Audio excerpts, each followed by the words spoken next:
buenas tardes. Antes de empezar quiero decirles que estoy súper feliz de estar en su maravilloso pueblo, que lo he conocido esta mañana de la mano de Patricia y que nos ha encantado. Hemos venido mi marido y yo y nos hemos quedado, pero ¿cómo no conocíamos esto? Y luego quiero agradecer en mi nombre, en el nombre de mi pueblo y en el nombre del alcalde que también está aquí, que lo agradece, a Emilia y a la Asociación de Mujeres que se hayan acordado de mi paisana, ¿vale? Y esta gran heroína que es Luisa de Carvajal y Mendoza. Una mujer que vivió su fe al margen de cualquier institución.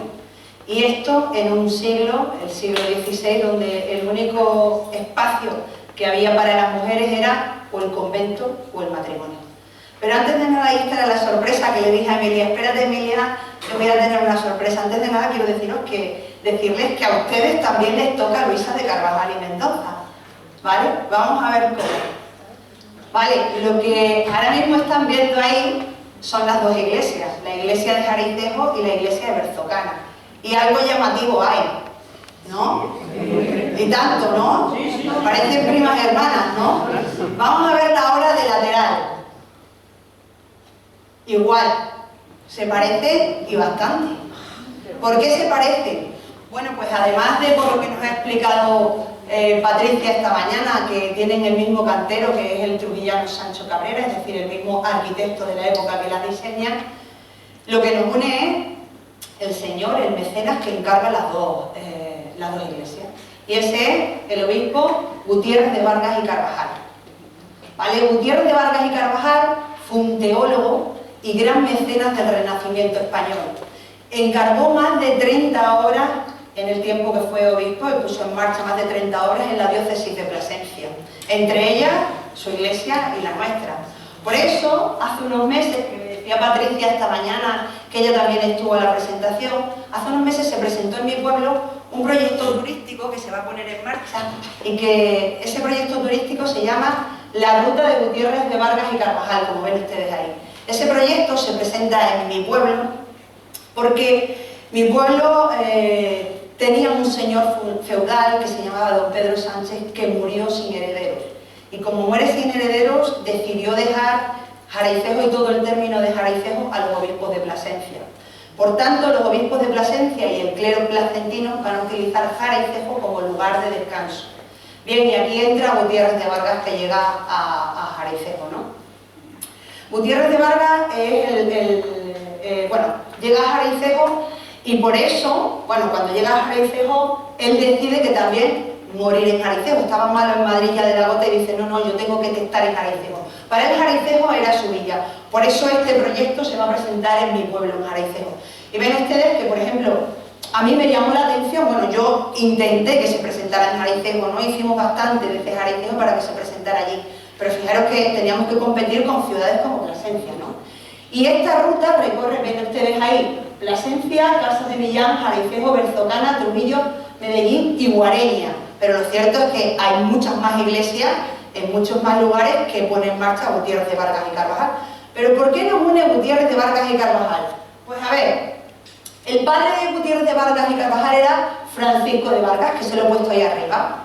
Francisco de Vargas tuvo 5 hijos, 3 varones y 2 mujeres. Y como es habitual, pues sí que el primogénito seguía la carrera del padre, pero el resto de los hijos, dependiendo de influencias, pues solían acabar con cargos en el clero. Y esto es lo que le ocurrió a Gutiérrez de Vargas y Carvajal, que le metieron al clero, pero que a él había otros asuntos que le atraían bastante más, como eran los asuntos de espada, ¿vale? Y los asuntos de faldas. Así, hay una crónica jesuítica que dice que estando Gutiérrez de Vargas en una estancia en Toledo, tuvo amores con una noble toledana, que es María de Mendoza. Y de ahí surgió un hijo, es decir, el obispo tiene un hijo, y tuvo un hijo, que era Francisco de Carvajal y Vargas. ¿Y quién es Francisco de Carvajal y Vargas? Pues el padre de Luisa de Carvajal. Es decir, Luisa de Carvajal es la nieta del obispo que mandó a hacer la iglesia de su pueblo y de Piedra. ¿Vale? Así es que algo nos toca, es la nieta del obispo. Así es que vamos a hablar de esta mujer. Bueno, ahí les he puesto el escudo de Vargas y Carvajal que ustedes le tienen en su iglesia, que le hemos visto esta mañana, ¿vale? Y ahí está el sepulcro del obispo Gutiérrez de Vargas y Carvajal, que está en Madrid, en la iglesia de San Andrés.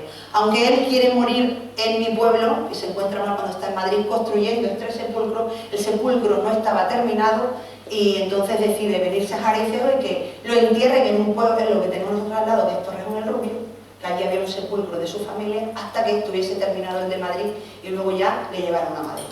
Bueno, vamos con Luisa. Luisa de Carvajal y Mendoza, vemos ahí que nace en 1566 y va a morir en 1614, 47 años, que no estaba mal, ¿vale? Con 47 años muere. Bueno, poetisa, mística, misionera, mujer de acción y casi mártir del cristianismo. Vamos a ver su historia, la de Luisa.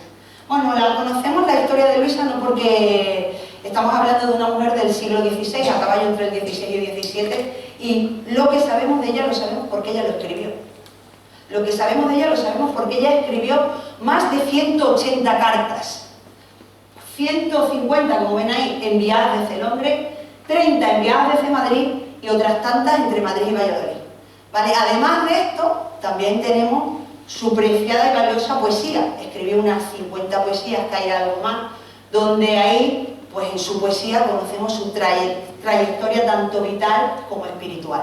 Y tenemos imágenes de ella, de ello, esa imagen que están viendo ustedes es un retrato de ella, real, ¿vale? Bueno, Luisa nace en mi pueblo, nace en Jariceo, nace el día 2 de enero de 1566 y nace en la calle Talavera. Lo que están viendo ahí es el letrero de la calle Talavera, que además está escrito con B, como ven, porque es un letrero bastante antiguo. Nace en esa casa que están viendo ustedes ahí, y esta casa, bueno, ven que tiene el escudo ahí, y le he sacado un poquito aquí, ahora les explico. Esa casa pertenecía a Bernardino López de Carvajal y Sande, obispo de Plasencia, ¿vale? Ya les he dicho que venía el clero ahí a descansar a mi pueblo, venían los obispos, y esta es la casa de Bernardino López de Carvajal y Sande. De hecho, el escudo que ven ustedes ahí, que es el águila de los Andes, ¿vale? Por eso Bernardino López de Carvajal y Sande. ¿Y qué tiene que ver este con Gutiérrez de Vargas y Carvajal? Pues que es su tío. Y entonces cuando Gutiérrez de Vargas y Carvajal es pequeño, pues va a pasar temporadas aquí con su tío.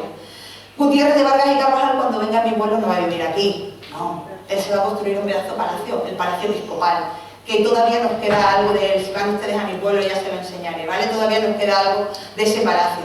Pero sí que había pasado temporadas ahí con su tío Bernardino López de Carvajal. ¿Qué ocurre? Pues que tiene un hijo, ¿vale? Entonces esta casa, Gutiérrez de Vargas y Carvajal, cuando muera su tío, se la va a pasar él mismo a su hijo. Así es que aquí es donde nace Luisa, en esa casa, que se conserva tal y como la están viendo, porque es una fotografía actual. La infancia de que pasa Luisa en Jariceo la conocemos como todo por los escritos de ella, ¿vale? Ella dice que fue muy feliz en Jariceo. De hecho, dice que recuerda esa niñez en Jariceo siendo una niña muy alegre, salvo, y lo escribe ella, las temporadas que tenía que pasar con fiebre en la cama, bueno, pues como todos los niños, ¿vale? Y aquí habla con ternura y con mucha ternura de su madre, María Hurtado de Mendoza. María Hurtado de Mendoza era una noble que era muy devota de la orden franciscana y sobre todo una mujer muy integrada a los pobres, ¿vale? Ayudaba muchísimo a los pobres. Y Luisa dice que a ella le gustaba imitar a su madre. De hecho, lo que va a hacer aquí en esta temporada, que es muy poquito tiempo el que va a vivir en Jariceo, hasta los 5 añitos o 6, lo que va a hacer es toda la comida y todo el dinero que pillaba, llevarlo a los presos que estaban en la cárcel de Jariceo. Nosotros tenemos 2 calabozos porque en Jariceo se administra la audiencia, y ella iba allá a la cárcel a ver a los presos y les llevaba la comida.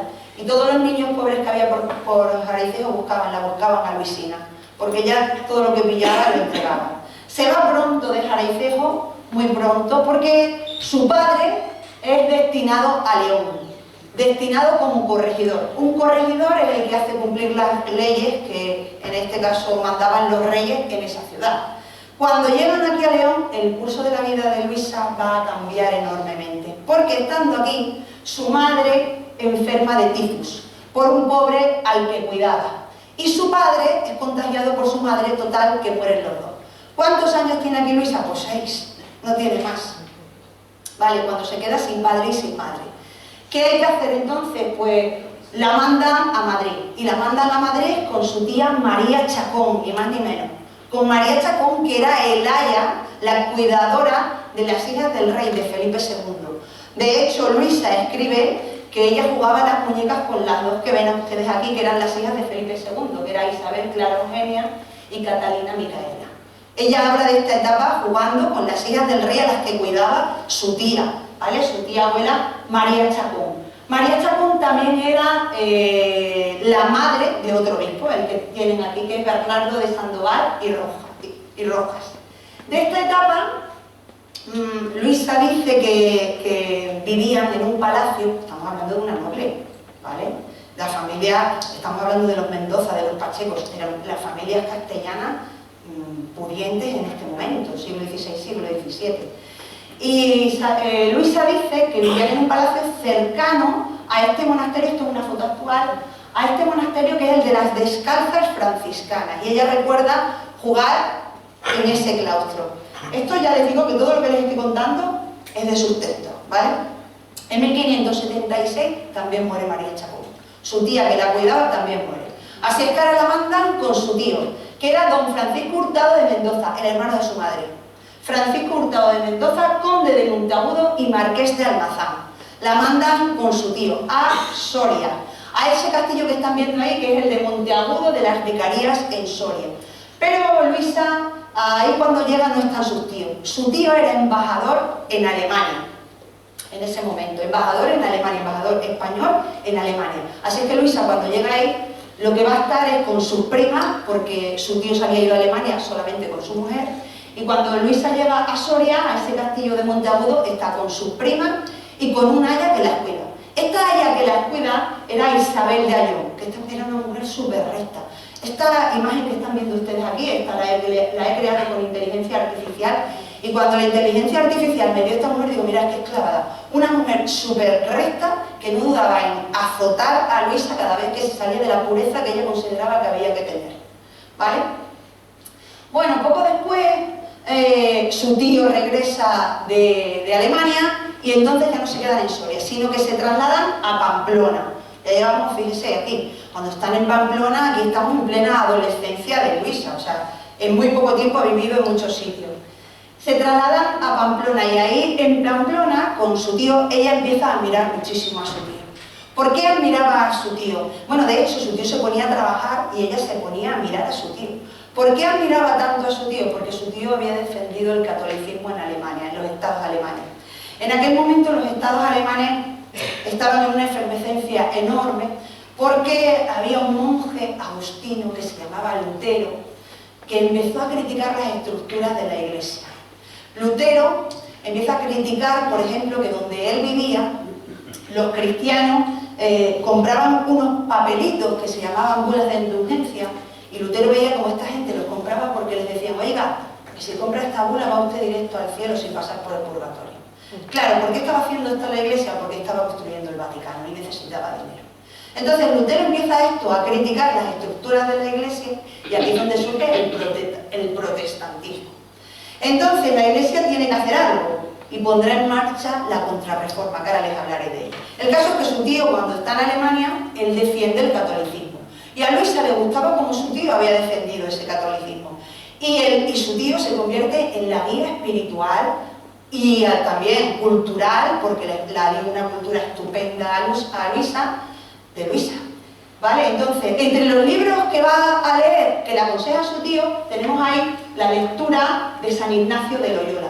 De hecho, San Ignacio de Loyola funda la Compañía de Jesús, que es uno de los brazos de esa contrarreforma de la Iglesia para luchar contra las ideas de Lutero y contra el protestantismo.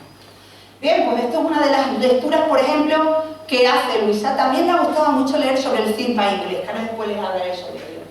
Pero a la par que está aprendiendo, también empieza a practicar un hábito muy habitual en el siglo de oro, que eran las mortificaciones de la carne, azotarse.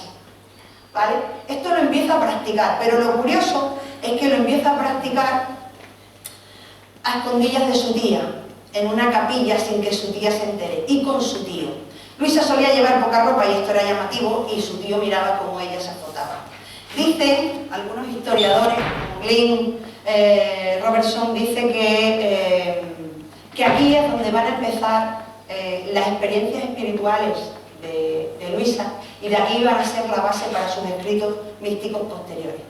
Bueno, el caso es que Luisa empieza a soportar el dolor aquí bastante bien, empieza a aprender a soportarle, aunque la salud se la resiente. Esto de las mortificaciones de la carne era una práctica habitual en el siglo de oro. Lo que no era habitual es como Luisa lo hacía.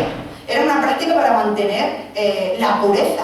Lo que no era habitual es que normalmente se solía practicar o en soledad, como se azotaba ahí en la soledad de su dormitorio, o con personas del mismo sexo. Lo no habitual era como lo hacía Luisa. En esta época, Luisa tiene su primera experiencia sobrenatural, redactada por ella. Y esta experiencia sobrenatural es que ella lo cuenta. Aquí les he creado una imagen con inteligencia artificial para que nos hagamos una idea. Luisa dice que estando una noche orando, de repente se le apareció una figura blanca, como les he puesto aquí, y que luego su tío, que también había visto esa figura, le dijo: venga, ahora te vas a azotar durante media hora. ¿Vale? Y Luisa, después de eso, estuvo azotándose durante media hora. Bueno, aunque ella hacía caso a su tío en todo, había una cosa en la que no le hacía caso, y era en que se casara. Luisa no quería casarse bajo ningún concepto. La familia, después de Pamplona, es trasladada a la aristocrática casa de Cisneros en Madrid. Esto está en la Plaza de la Villa, en Madrid. Cuando se trasladan ahí, Luisa le dice a su tío que la deje vivir sola con los pobres. Y sus tíos le dicen: venga, sí, hombre, no. Pero sí que la dejaron vestir con ropas más pobres, no tan pomposas como vestía la nobleza. Luisa aquí en Madrid lo que hacía era ayudar a los pobres, y había un hospital cercano en Antón Martín donde ella iba, y aquí ayudaba a las mujeres enfermas de sífilis. Y además las decía que se convirtieran al catolicismo, pero además hacía otra cosa. Y era que iba a los prostíbulos y los hacía en los prostíbulos convertirse al catolicismo. Convencía a las prostitutas de que el camino de Dios era el adecuado. En 1591, el tío de Luisa la autoriza a vivir ya sola con unas cuantas sirvientas. Pero en 1592 su tío muere. Cuando su tío muere, Luisa se va a trasladar a Valladolid. Y aquí empieza a pedir la herencia de su padre que antes ella había rechazado, no la había pedido, no la había solicitado. Pero es que había un problema, y es que la herencia de su padre tenía dos requisitos para poderla cobrar. Los dos requisitos que les he dicho al principio, que eran los que tenían las mujeres: o convento o matrimonio. Para poder cobrar la herencia, o se casaba y Luisa la aterraba lo de la intimidad, o se metía en un convento y Luisa, es que lo hemos estado intentando pero imposible, o la metía en un convento, pero ella no quería someterse a ninguna norma, ella quería vivir su fe libremente, ni una cosa ni la otra. En esta estancia en Valladolid, que está aquí pleiteando para conseguir la herencia de su padre, le costó 13 años el pleito para que al final la dieran la herencia de su padre.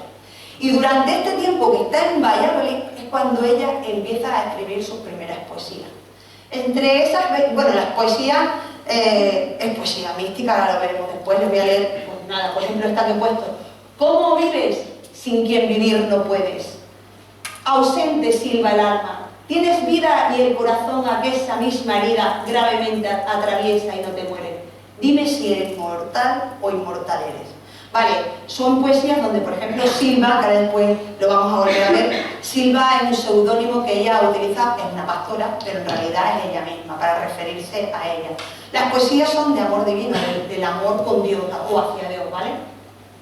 Estando en Valladolid, conoce a un personaje que a ella la va a marcar, que es Robert Persson, ese que tienen ustedes ahí. Robert Persson era un fundador, bueno, era un jesuita misionero, fundador de escuelas para católicos ingleses, es decir, ingleses que estaban en España y eran escuelas para ellos.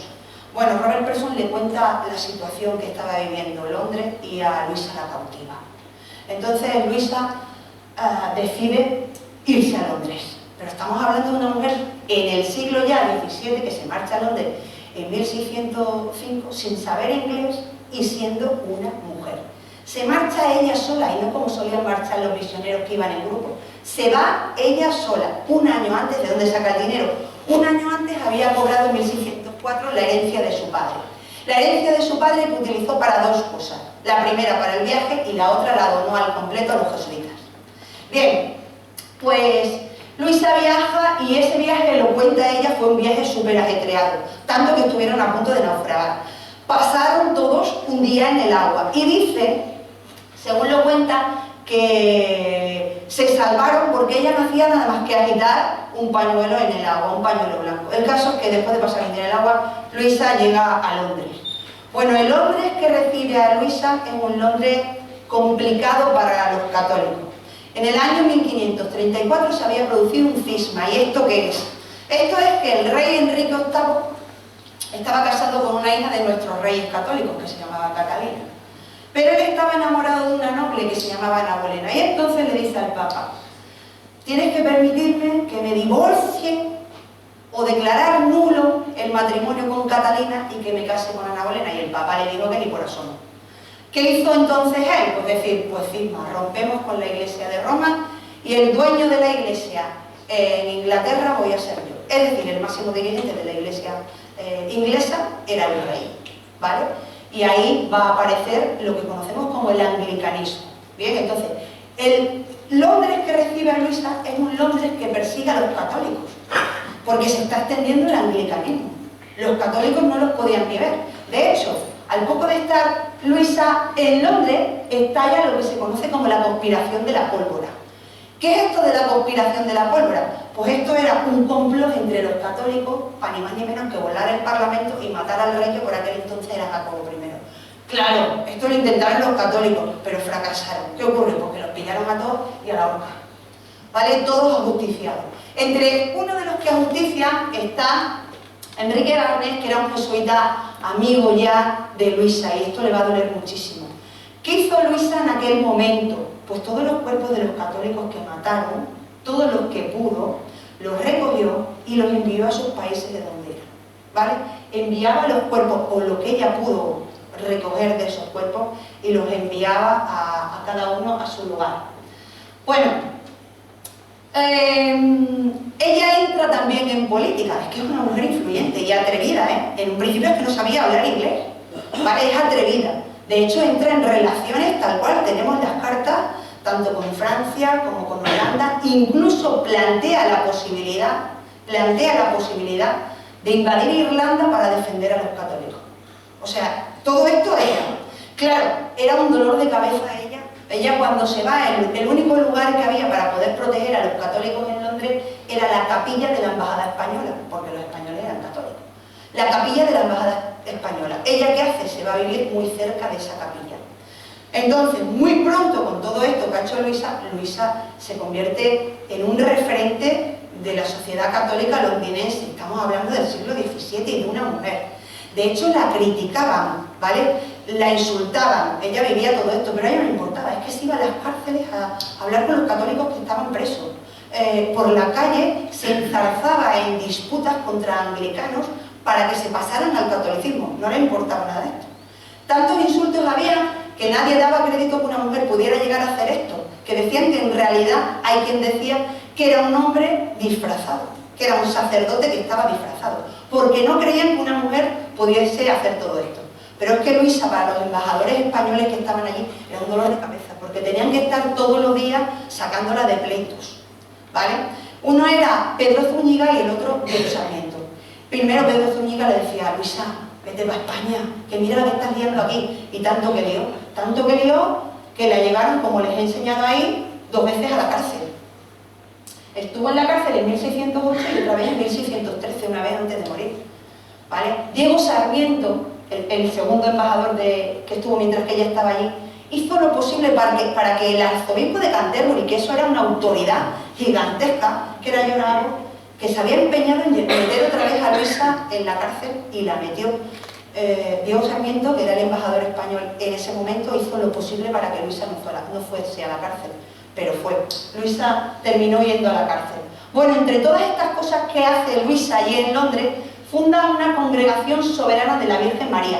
No es un convento. Esto era que en su casa los católicos estaban protegidos. No es un convento.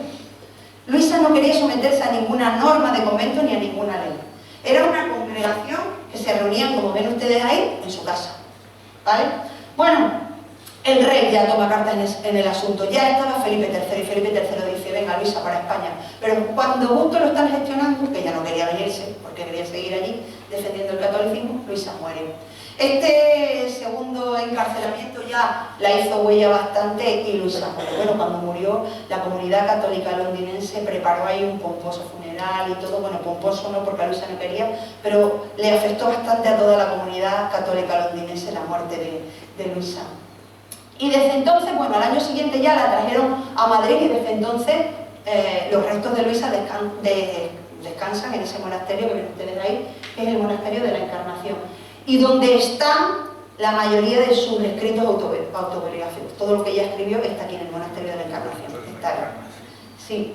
Y bueno, hemos tenido o ha habido varios intentos de beatificarla, uno en 1625 y otro en 1910, que se abandonaron por la cantidad de problemas que había para beatificarla. En cuanto a los escritos que tenemos, aquí les he puesto, que se ve súper mal, por eso se lo he puesto al lado, lo que escribe una carta dirigida del conde de Oliva, que era el capitán de la guardia de su majestad el rey, el 2 de enero de 1614, porque curiosamente Luisa muere el mismo día que nació, el día de su cumpleaños, solo que en 1614.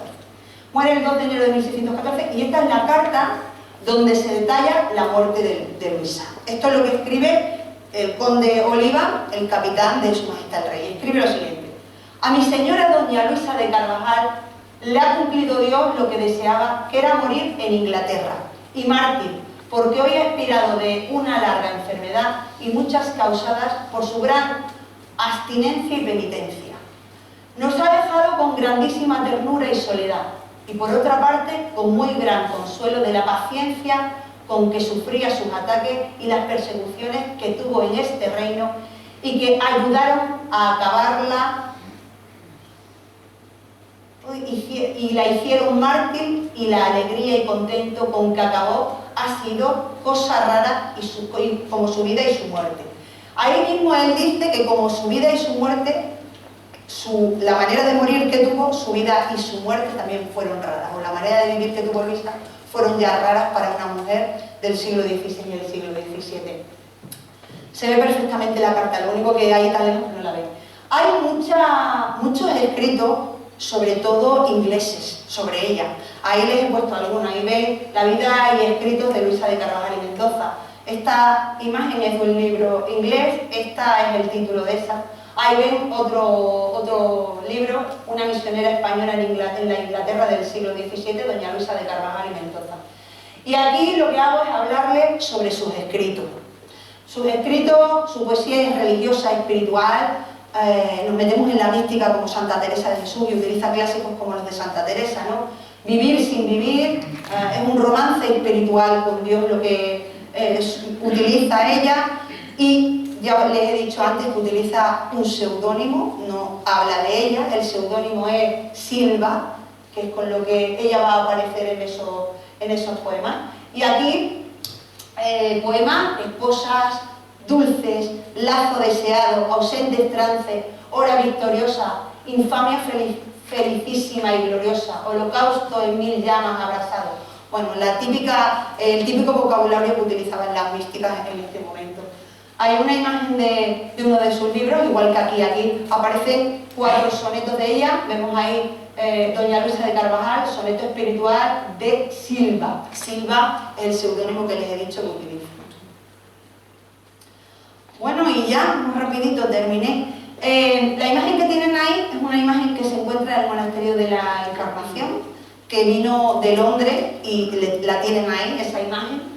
Y bueno, pues yo creo que el lema de Luisa fue ni matrimonio ni convento, pero ni matrimonio ni convento hoy no nos sorprende absolutamente nada, pero estamos hablando del siglo XVI y del siglo XVII, que ya les he dicho que era realmente raro, y todas las cosas que hizo Luisa y mandar los cuerpos desde Londres, todo esto, una mujer que renunció a su herencia y que solamente la utilizó para realizar ese viaje, ¿no? Luisa de Carvajal y Mendoza fue una misionera, poeta y mística que luchó por vivir su fe en libertad. Bueno, pues espero que les haya gustado la historia de Luisa.